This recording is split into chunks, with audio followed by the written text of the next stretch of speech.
what's happened before today. Today's a brand new day. It's a brand new season. You're listening to Arkansas Preps Weekly on Natural State Sports, your top source for the biggest news in high school sports across Arkansas. And here we go. What is up, everybody? Thanks for joining us on episode 65 of I think this is actually 66 of Arkansas Preps Weekly here on the Natural State Sports Network. We'll be joined momentarily by the baseball guru, Kevin Bohannon, but my name's Kyle Sutherland, and we thank you so much for joining us. I know it's a little bit of a crazy week with all the weather. Of course, as we record here on a Wednesday morning, we're literally in the calm before the storm, so very likely we won't be playing much baseball or softball for the rest of the week, but we'll at least try to keep you up to date on all the latest headlines as we start the second half of the season, returning from spring break. And with that, we will bring in the baseball guru, Kevin Bohannon. Kevin, we had a fantastic slate at the 8th annual Robinson Invitational. I had a chance to call a few of those games, and I was on site for 2 of those days, and love having those teams, Ray-Pec and Staley, Missouri, Kickapoo. Love having those teams come down to get a little bit of out-of-state competition, but had a lot of our teams in Arkansas, obviously, at 8 different locations, and of course, we were streaming. The Natural State Sports Network was streaming them at the Robinson location, but that's going to be the bulk of our show today, is recapping that, because there was just a lot of great action and an incredible job by Coach Isaac Delaney and Robinson on hosting another great tournament. Absolutely. And I got to go out to Benton on Friday. Saw them take on Kickapoo. They won that game. Benton looked really good. And, the big win over Russellville. And it was just, this was Coach Delaney's dream. The goal is to get to 100, and he's hoping by next year, this was kind of the testing waters of, okay, we go from mid-40s, 46, 47 teams to 77. Okay, if we can take that, we can take another, few. So to get to 100 and keep it there, this is what Central Arkansas needs on spring break. Yeah, absolutely. I would say this is probably this premier tournament in Arkansas, and I think it's going to end up being, and I'm not trying to, put too much hype on it or too much expectations, I guess is more the term I'm looking for. But I think this could be one of the premier spring break tournaments in the South region. I really do believe, especially if we get that up to 100 teams. A lot of those teams that came down that we talked to, Staley and Kickapoo, and I think even a couple of parents from Ray-Pec that we spoke to, were very high on this tournament. And so they're going to try to get, I was mentioning to them, hey, you're in the KC area. Let's try and get a few more of those teams. Since it's such a hotbed for baseball, let's try and get a few more down here. That'd be great. So really can't say enough about everybody at that tournament. It was really nice having the food window right behind our broadcast station. Had some really good burgers there, had chicken and fries on the last day. So everybody involved, phenomenal job on another successful Robinson Invitational. And before we get into the conversation, I want to remind everybody real quick, subscribe if you haven't already. YouTube, Apple, Spotify, iHeartRadio, whether you prefer to watch on YouTube or listen on the audio platforms, we are on all of those. Also, real quick to those who make sure that this show is able to happen, starting with our Athletic Field Service of Arkansas out of Sherwood. They service everybody statewide. Of course, if you have a natural surface, whether lip removal and edging, any of those services for a natural surface, Jeremy Rice and his crew have you covered. 501-416-1218. That's 501-416-1218. Also, Boom Boom Floor Shine, servicing all of Southwest Arkansas. Need some TLC for your VCT? Call Boomer at 870-833-0521. And last but not least, Chinook Cedary. Head over to ChinookCedary.com. Whether you like barbecue original, lemon pepper, jalapeno ranch, they have you covered on all 8 flavors. And type in NSS Media as a referral code for 10% off of your order. Not just your first order, any order. So now we'll get into the we're still going to kind of go our format 6A through 1A, but again, it's going to be more so based on the Robinson Invitational. Had a lot of the ranked teams competing in the Robinson Invitational, starting with the Conway Wampus Cats, Cabo. They looked absolutely outstanding this weekend. They had to come back in their first game against Enid, Oklahoma, thanks to a Carter Crow 3-run bomb. They ended up winning that one, then beat Kickapoo, Missouri 5-1, and then Ray-Pec, Missouri 6-2. And then they ended up taking down Cabot 8-5 on Tuesday. Now, Max Holland, the Razorback commit for 2026, he returned in the Cabot game on Monday night, or Tuesday night, I guess that was. Doesn't seem like he's very rusty after being out. I mean, this is a really good team. There's a reason why they are ranked number one.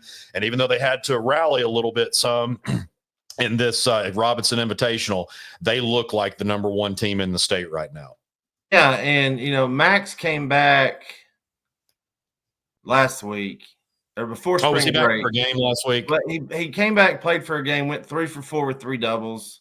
That's right. Okay. Had a little bit of pain, so they put his boot back on. And I talked to Coach Leighton Harden about this, and he told me, he's like, they're just going to rest him on spring break. And he came out on Tuesday against Cabot and DH'd and hit a double and a home run in Conway's 8-5 win. So, yeah. And the thing with Conway is they still haven't played their best baseball yet. And that's scary for the rest of Class 6A because that's one thing that Coach Harden said is like, look, we're playing well, but we still haven't played our best. We haven't put everything together yet. So they were a young team last year that came in and won the conference. They kind of snuck in at the last moment.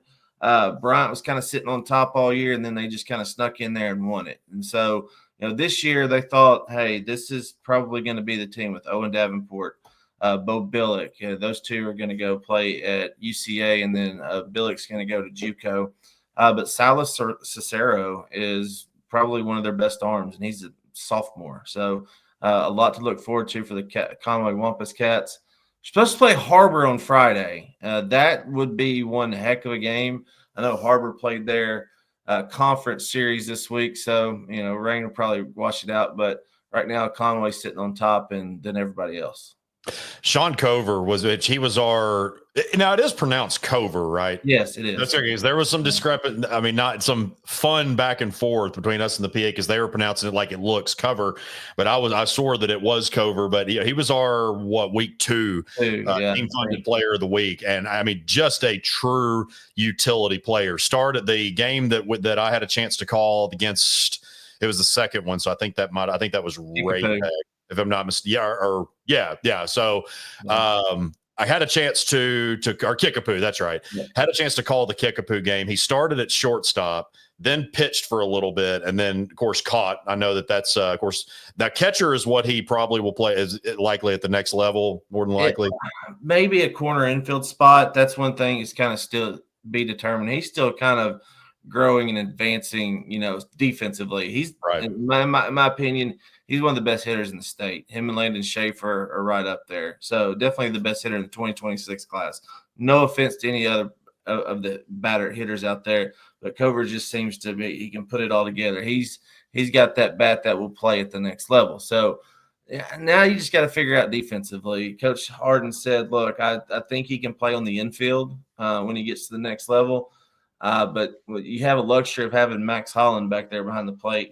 Cover's filled in really well, and then they have a third string catcher that's done okay when Cover gets on the mound because he can pitch. He's a good closer. So it's good to have problems like that for Conway.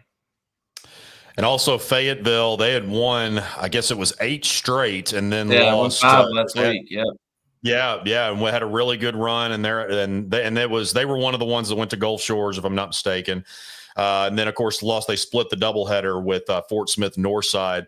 They lost that with the second game, I guess it was 1-0. But you look at also Rogers Heritage went 3 for 4 in their tournament. So it's still, I know that we always talk about how it's more so West top heavy. And from top to bottom, you'd probably choose the West at this point still. But yeah, no doubt. And then you look at Conway, and then I know Cabot had, they dropped 3 of its last 4, including that one to Conway on Tuesday, which, look, nobody's going to get upset with you losing to Conway with the way that they've been playing and just what we talked about. But is it kind of mostly what you expected, maybe Class 6A at this point? Probably, maybe not. When we did the preseason show, I don't know if we expected Conway to be at number 1, even though expected him to be very highly ranked. Yeah. But is everything kind of playing out about exactly where you expected at the midway point? Yeah, and McLean Moody on Tuesday for Fort Smith Northside, they were in our outside looking in this week. He just had a phenomenal outing. Razorback commit 6'7", fastball mid-90s. He's going to be MLB draft on some draft boards. I think he makes it to Arkansas. I think it'd be good for him. But the West is deep. When you look at got Heritage, they're playing well. Fayetteville, actually, they were in Davenport, Florida, which is right outside of Orlando. They played some really good teams down there. Mark Brissy, Razorback commit on Monday against Northside, had 18 strikeouts. Of the 20 outs, he had 18 strikeouts. So that was just ridiculous outing for Brissy, which he had the only hit off McLean Moody on Tuesday, which was a double. They also had a controversial call at the end of the game, bottom of the seventh.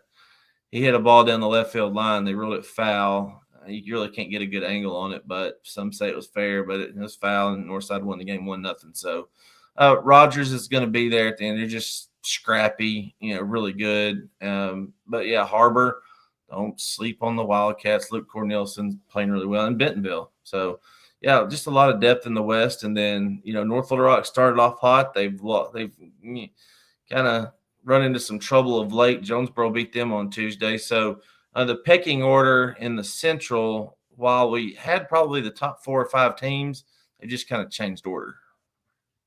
Yeah, North Little Rock, we'll talk more about their opening game with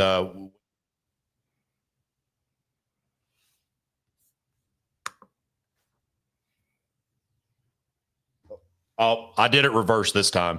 So Little Rock, what I was saying, North Little Rock, I know. I normally it's the other way around, but we'll talk more about the Robinson North Little Rock game once we get to Forest, since Robinson did win that 2-1 at the beginning of the Invitational.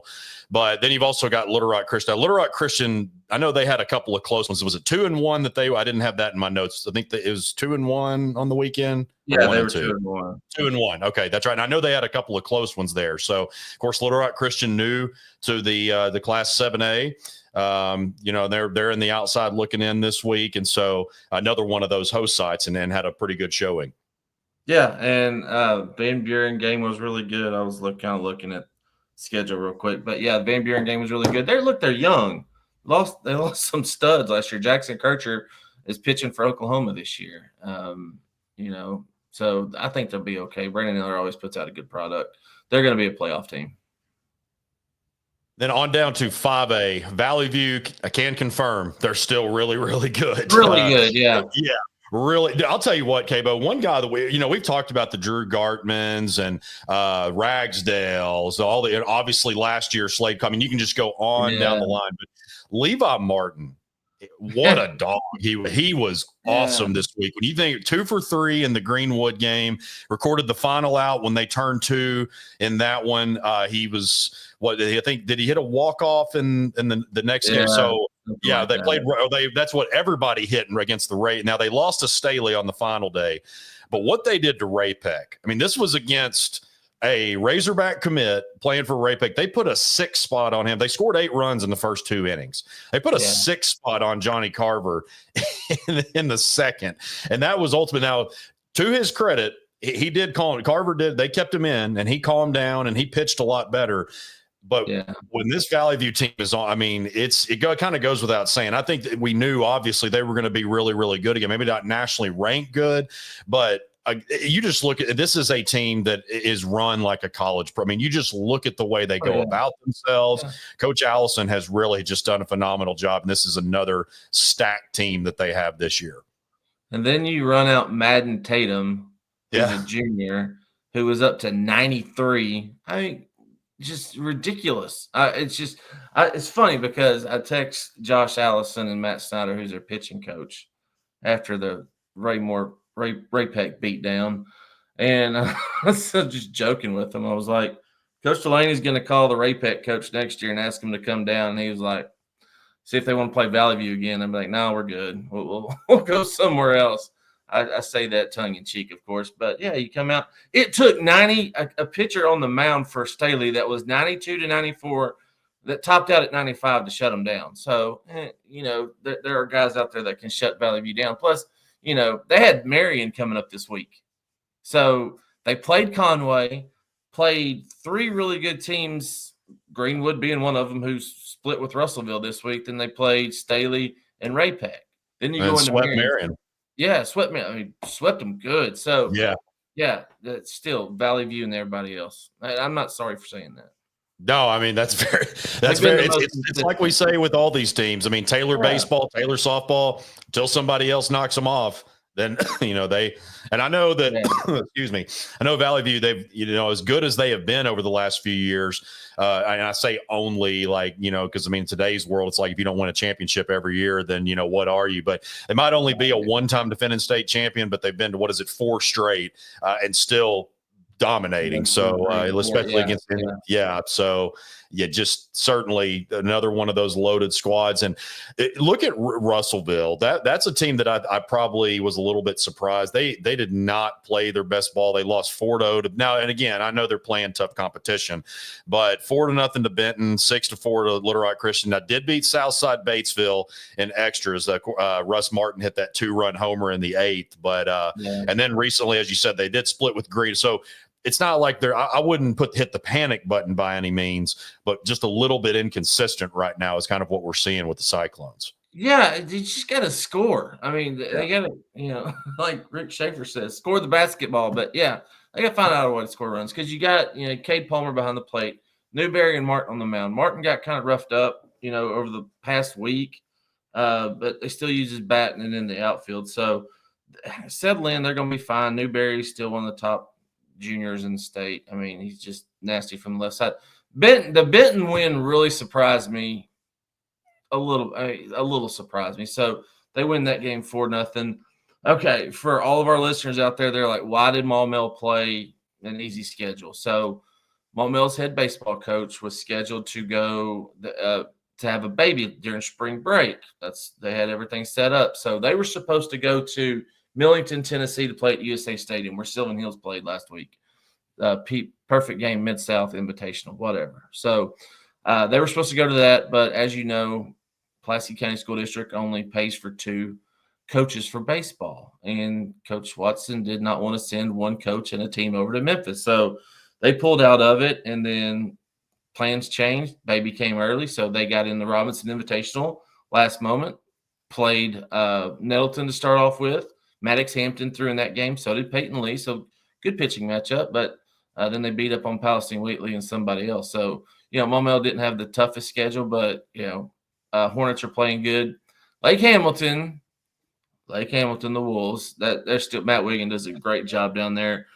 Lakeside lost a kind of a head-scratcher to me. I'm still kind of figuring out what happened there.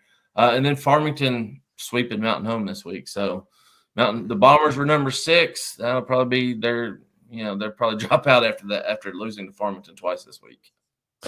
I do want to go back to Maumelle for a second because one of our finalists for the week was Blaze Ward that's committed to Missouri. Really good week. And I definitely have to go because it ended up going to Everett Bird from Sylvan Hills. It was really kind of between, and Max Conan also in that mix from Pulaski Academy, but Ward's stats were crazy. 8 for 9, 2 doubles, 9 RBI, 3 stolen bases, and a home run. He also pitched 4 innings and struck out 9, gave up 0 runs. So we don't add the numbers of the additional fine. We only put the stuff in there regarding the winner. But I wanted to make sure that we definitely gave that young man his due credit because I don't care who you're playing. That's crazy. Coin toss. When you go 8 for 9 and you're hitting 900 for the week, it's really good. And Blaze, he's a Missouri commit. I think he will play at Missouri right away. I think he's got the tools to play it, and the bat will play. Bird, they played some really good competition over in Millington. Bird went 5 for 5. He pitched, played really well, hit a couple of bombs. He's got 4 home runs right now, which for a pitcher, he's going to pitch at the next level for McLennan. So he threw really well. They split with BB. Shout out to Chance Cleveland. Badgers are still playing really well. Grant Jernigan. So keep an eye on BB. They'll definitely be in the top 10 next week. Yeah, Sylvan Hills, my cousin's their second baseman. I was talking to him about that tournament, and that's what he'd said. One of the team that they got beat up pretty bad by was this, if I'm not mistaken, it was one from like Miami, somewhere down in South Florida. They're really good. Yeah, so I think Sylvan Hills will be fine too. They're I guess now, what are they at, 500 something around there now? So you're right. Yeah, and they played really tough competition. And one that I'm curious about that hasn't had the strongest schedule but still taking care of business nonetheless, Harrison. 14 in a row. They've won they won 14 in a row. They took the Ozarks Classic before that tournament before the spring break, and they've got a doubleheader with Russellville next week. I think that's really going to kind of tell us where the Goblins might be. So I know that's a team that we haven't talked a whole lot about that's off to a really good start. What is your take on the Goblins thus far?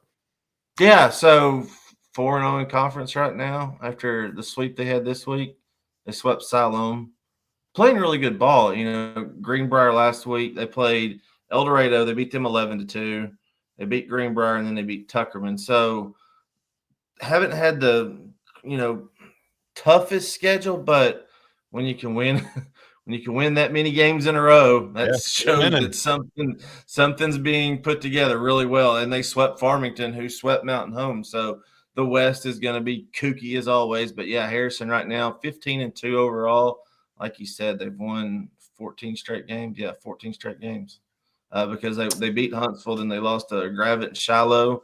But ever since then, they've been clicking on all cylinders. So watch out for the Goblins moving back to Class 5A, baby.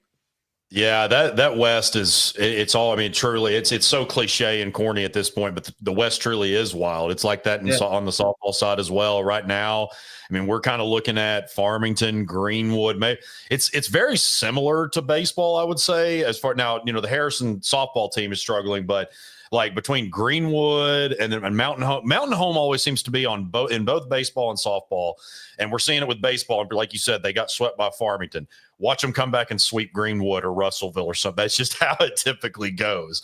So I do feel like that, the East is, as we just kind of talked about, it's really Valley View and everybody else right now, especially with the way that what they did to Marion. Now, I know GCT's got a young team and we like some of that talent on there, but yeah, the West, I mean, is it pretty fair to say that it's probably going to be I know it's the Central too is pretty deep, with Benton getting added to that mix, but the West kind of seems like it's probably going to be the most kooky. It will. The South's top heavy with Lake Hamilton, Lakeside, Sheridan. Everybody else is kind of also ran. No offense, of course. The East, top half's decent, bottom half not. So they'll have some, Searcy, GCT, Batesville, and even Paragould split with Greene County Tech. That was a shocker right there. So, the West, top to bottom, probably the deepest, and then second, of course, is the Central.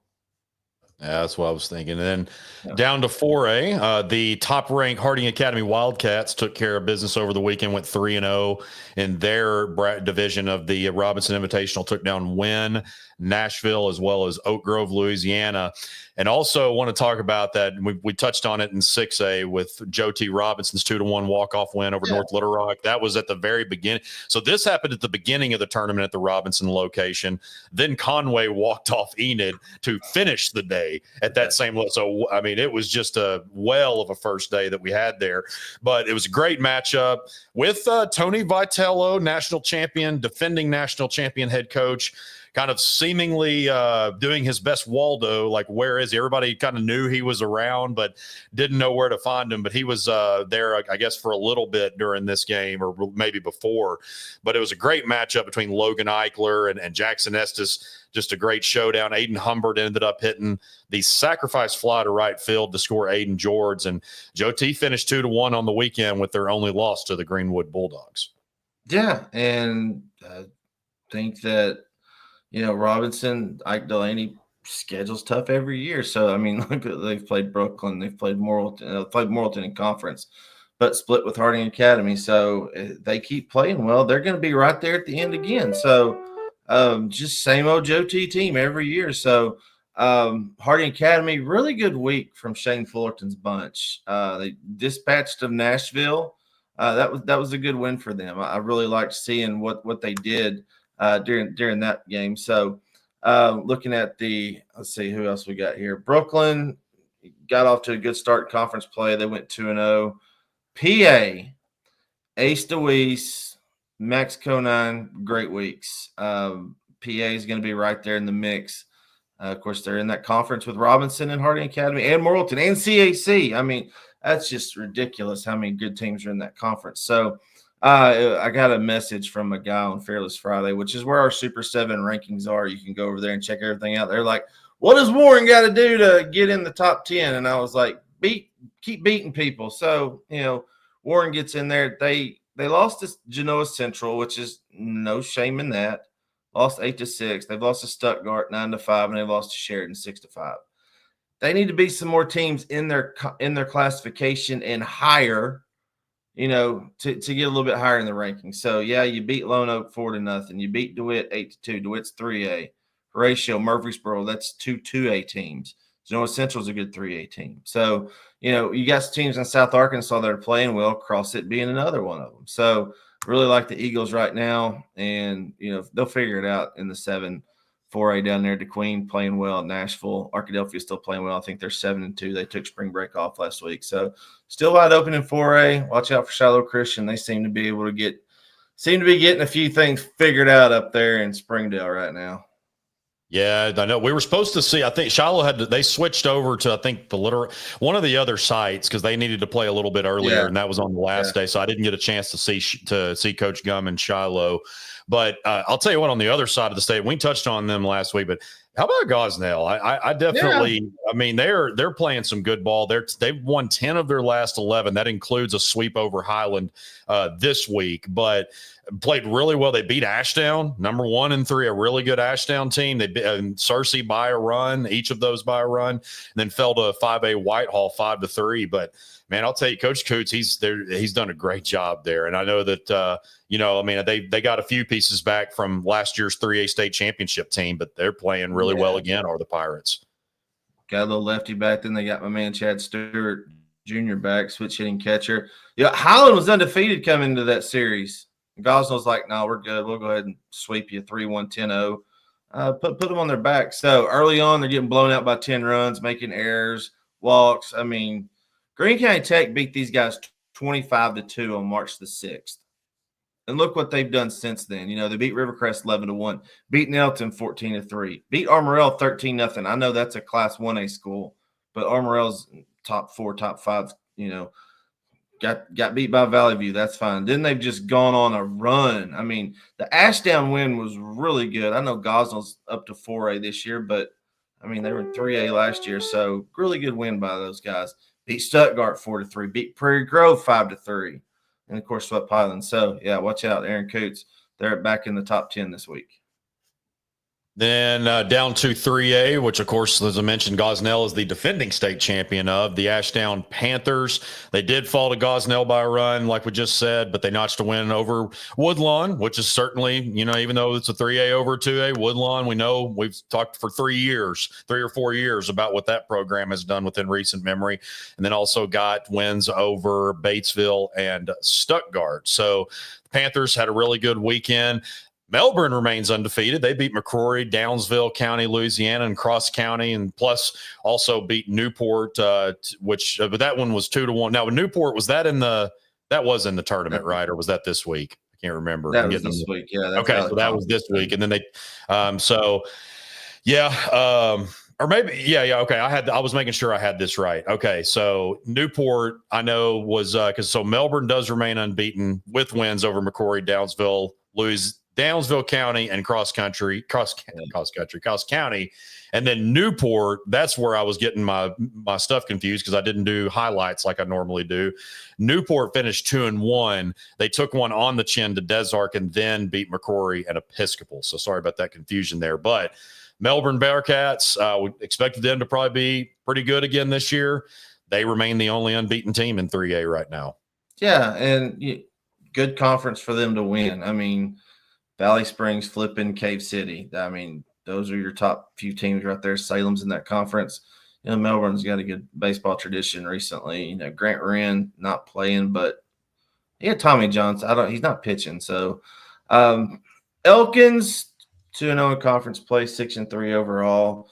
Manila, that's the conference we still got to figure some things out because Harrisburg, I'm sorry, I haven't talked about you guys enough this year, but they played well in the Robinson tournament. I mean, they're 3-3. They're 9-3 right now, 4-1 in that conference.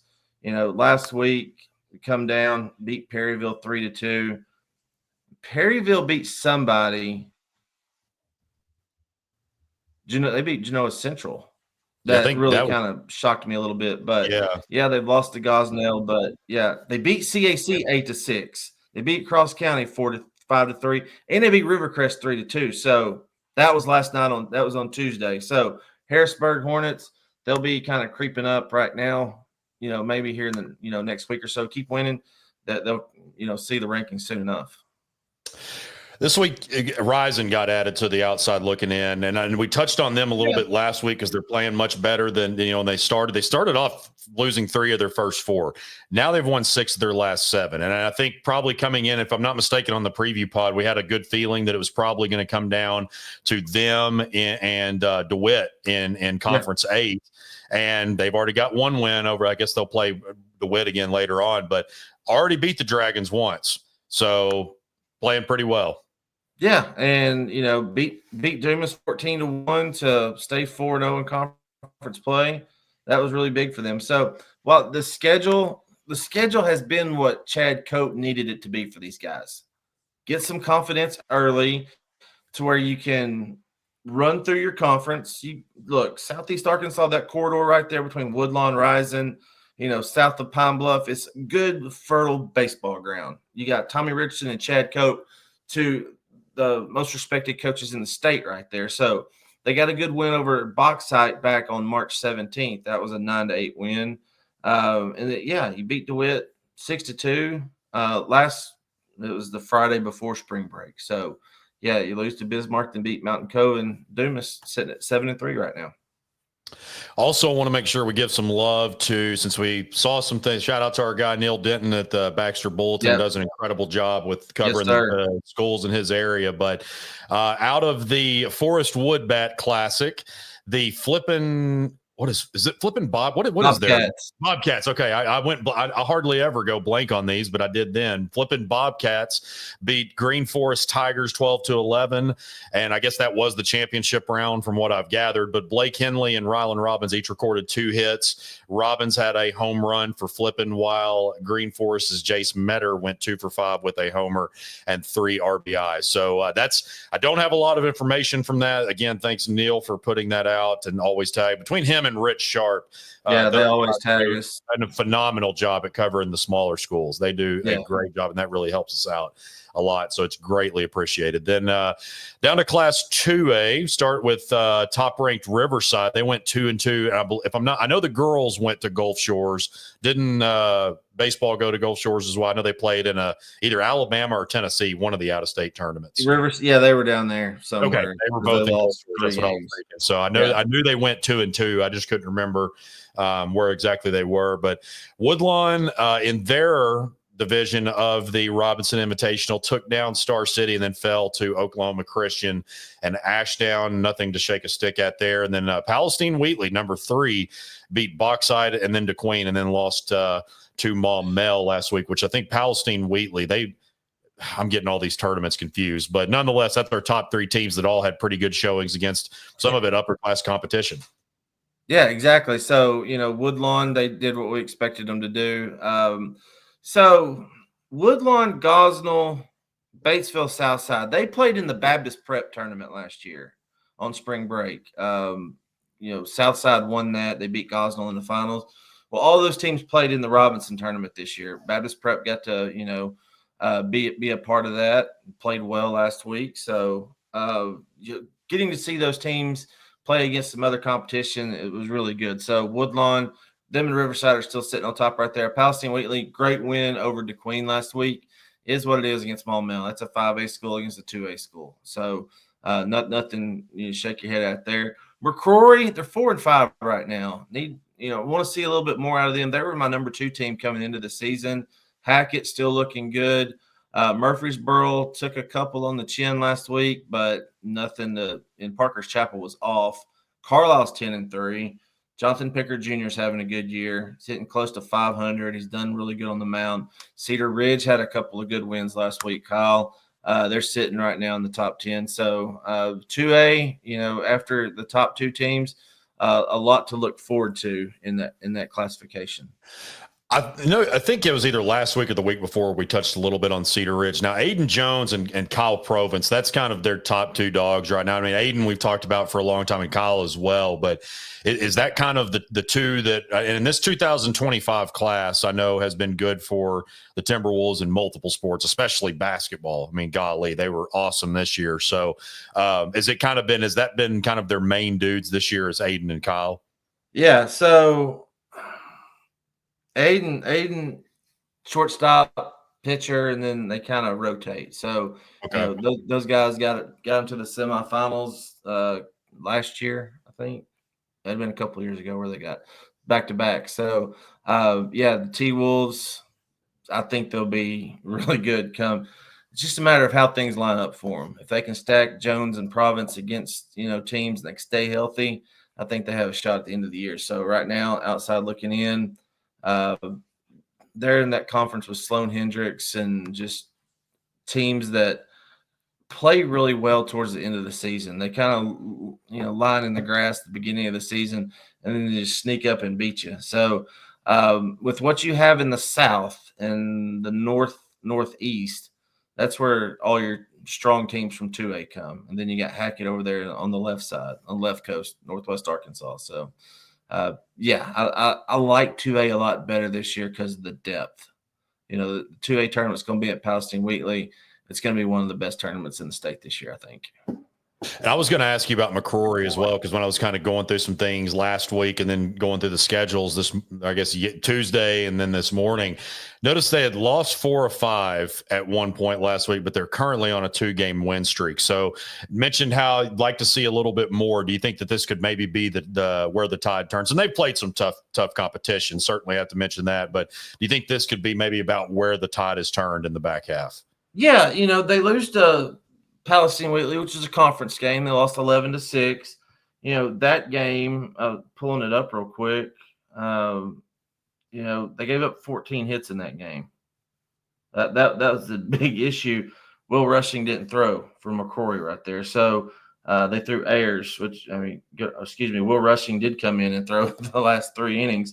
Just didn't have his best stuff that day. So, yeah, if they can get back in it, they'll be fine. They lost to Southside Southerners. They beat Carlisle 10-0, but they lost to Melbourne and Newport and came back and beat a good Perryville team. So look out for them. I think back half of the year, I think they'll be okay. Then last but not least in Class 1A, not a whole lot to discuss. There really wasn't many. I would probably say, Kevin, this was the classification that we probably had the least amount of teams played.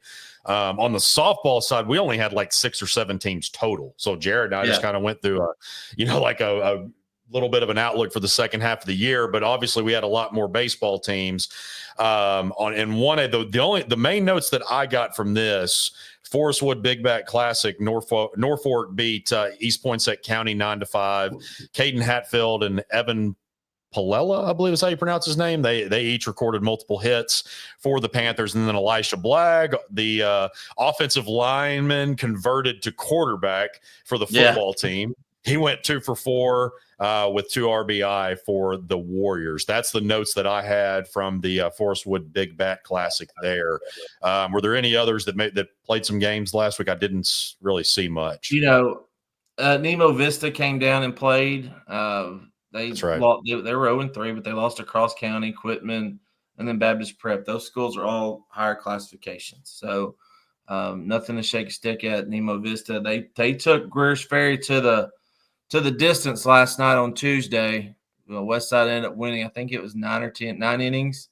Westside pulled out the win 6-5. So that was a really good game for them. Congrats to Ethan Davis, the Norfolk Panthers, on winning the Forest Wood Wood Bat. That's big deal. St. Joe was off. Mount Ida's 10-0. Look out for the Lions. They're playing well. Armorel, of course, we talked about them. Their only loss is, higher classification team, and, Taylor just rocking and rolling right now. So, back half of the year, Viola, Westside, Greers Ferry. Greers Ferry already has 1 game up on them. Armorel and Hillcrest, that conference right there. That'll be interesting to see what happens. And then Norfolk moving to the 1A and out of the 2. They should be okay in that conference right there. But, Magazine's over Northwest Arkansas. And then, of course, Nemo we mentioned in Hillcrest.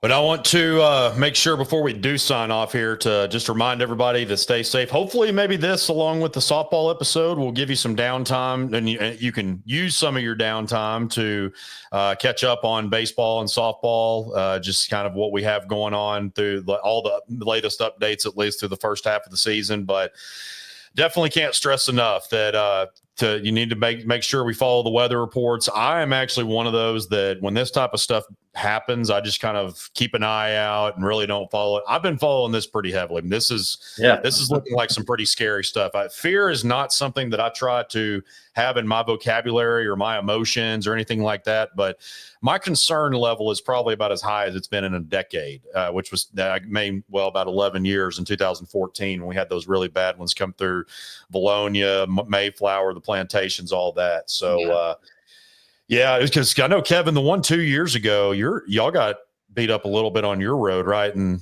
yeah, we did. It would be the southeastern edge of that one come through. Our neighborhood is set off of North Hills Boulevard, and we're kind of set up on the hill a little bit. And I could see the storm as it came in, and the debris caught the north side of our neighborhood pretty bad. So, just stay safe out there. Stay weather aware. Take care of your kids. Yeah. Keep your phones charged. Keep your electronics charged. That's definitely very key because you never know.